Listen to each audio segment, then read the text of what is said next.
আঙ্গ নোয়াখালীর খোলা যা বানিয়ে নিলাম আজকে সকালের নাস্তা।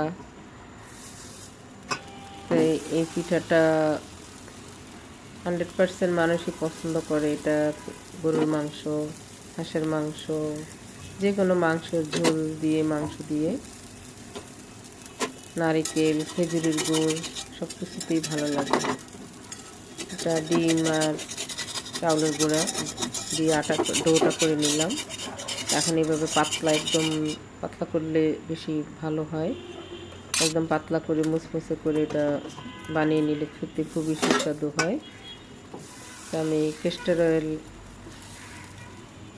তাওয়া নিলাম, সেখানে আজকে ভাজতেছি।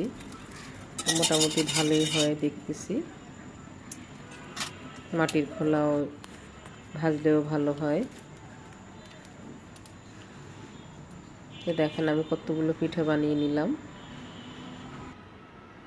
এখানে আমি হাঁসের মাংস, খেজুরের গুড়, নারিকেল দিয়ে পরিবেশন করতেছি। এভাবে খেতে খুবই, এটা যে কোনো কিছু দিয়ে খেতে ভালো লাগে। এমনি এমনি শুধু শুধু খেতেও খুবই ভালো লাগে।